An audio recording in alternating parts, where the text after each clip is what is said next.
is the newest and greatest little baby. She's about 3 weeks old. And I allow the babies to stay on their mothers for 2 months. And after 2 months, I sell those that I choose not to keep and keep the goats that will stay here. And they nurse, they get a lot of good colostrum in the first 72 hours. And I believe it's really important for not only the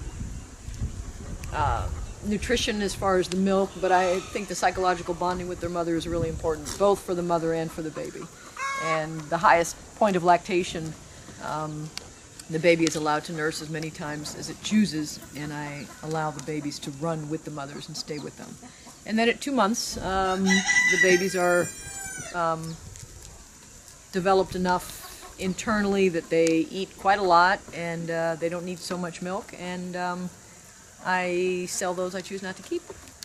So this is the latest, and I think she will be here. She will stay. I'll keep her, and she's part of the family now.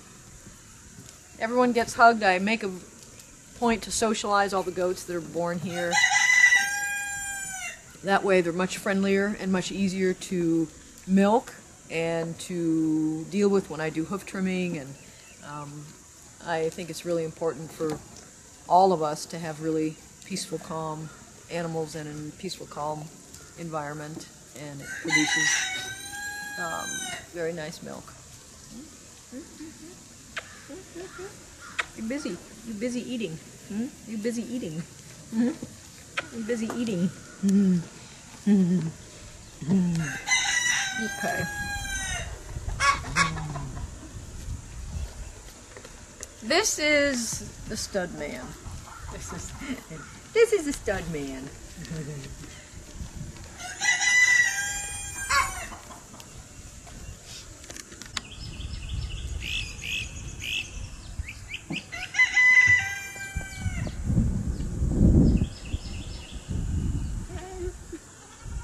I started raising goats about 14 years ago, and I started with Nubians and Saanens from a purebred line of Nubians and Saanens, and I crossbred them and came out with a really hybrid vigor. I had very large goats, very large animals, and produced a lot of milk. And over the years I decided to incorporate La Mancha breed, and then I've got the mix of the Saanens and the Nubians, and now I'm mixing the La Manchas in. And all of them historically are very, very good, strong milk producers, and very good temperament, very domesticated. And actually the personality is more important to me than the production at this stage of where I'm at. I believe it's very important to have a very, very nice, personable animal that I can work with for the length of and duration of its life. I choose breeds that have been domesticated and have a docile personality. Here on the farm we produce milk and yogurt and kefir and ice cream, and all of it is raw and live, and the ice cream flavors we have are chocolate ginger, vanilla, butter pecan, orange mango sherbet, and coconut cream. And rich and creamy and homemade, using all raw natural ingredients.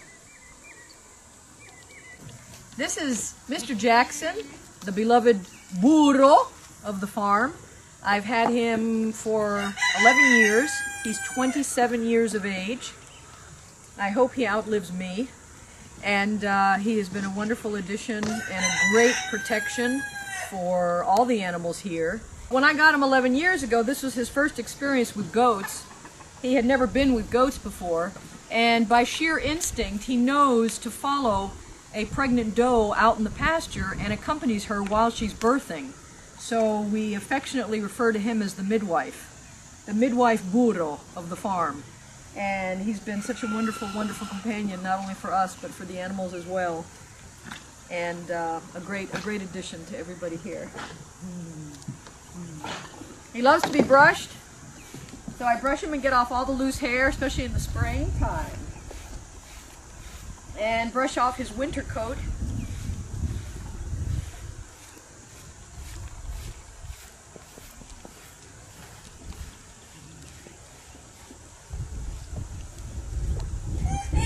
find that brushing is a really, really nice way to bond with the animal, and I enjoy doing it and they love having it done.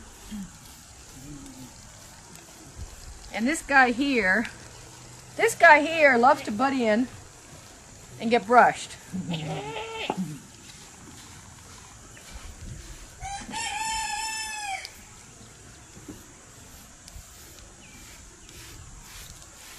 When I do things that feel good for the animal, I find that it's positive reinforcement, and there's less stress for them, and a more peaceful environment, more docile. I had 25 goats, and I had 17 babies born between January 1st and January 3rd, and I've kept 5 of the babies, and it was an amazing process. In 3 days, I have 17 goats, and it's beautiful. Some of the birthing process I assisted with, and Mr. Jackson is kind of our midwife GPS. He always knows. We always see where he is, and we know that the pregnant doe is in the process of birthing. So we look for Mr. Jackson and we find the birthing center. I usually keep every year 3 or 4 females, and I like to keep the goats that are larger and stronger. They'll usually produce more milk in the long run. And I also choose for disposition. Some of them just from the time they're very young, they'll display personalities, and I choose those that are more mellow, get along well with the herd, color within the lines, things like that. And in the long run of the years that they're here, in the 12, 13, 14 years that they stay here on the farm, they're so much easier to work with and so much more of a pleasure to have as an animal and as a milker. It makes a very big difference in the long run, because I will be dealing with that animal for the length of its life, milking it, caring for it, feeding it, and it's really important that they have an affinity with me, with being here, and that they're easy to get along with. Oh, baby. This is Mrs. Mamolie. This is the foundation of the business that I started, and I've had her for 11 years. She was born in 2003. And she has been an amazing companion, an amazing producer. And in honor of her and her matriarchal status here, I decided to name the business after her.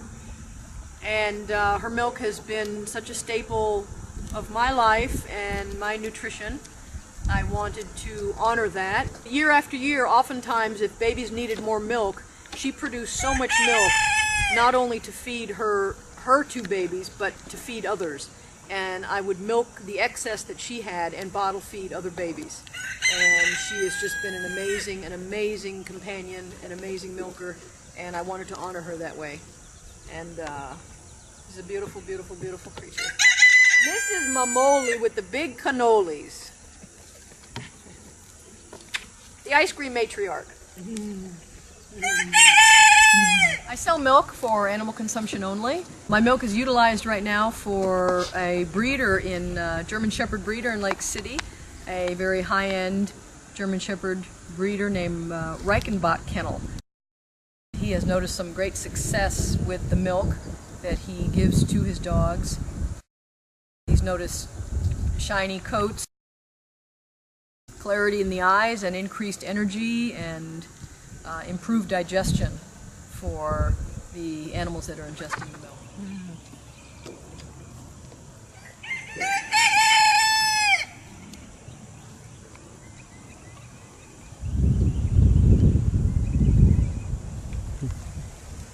Hey, Squeak. Hey, Squeak. Hey, Squeak.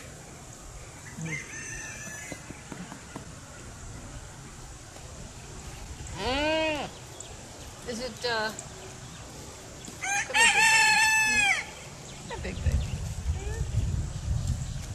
Here he is. Goats produce most of their milk while they're ruminating and resting, so it's really important that while they're producing milk, they have a very stress-free, peaceful environment doing what they do best. So here they are ruminating, sitting out in the sunshine, in the grass, in the dirt, with the chickens, with the fresh air, with Mother Nature, and they're producing milk as we speak. I believe in keeping the animals in their natural state as much as is possible and having them free and doing what they do best, which is ruminating.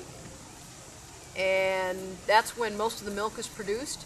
Not only does it create an animal that is peaceful and stress-free, but it also, they are allowed to produce milk in its natural state.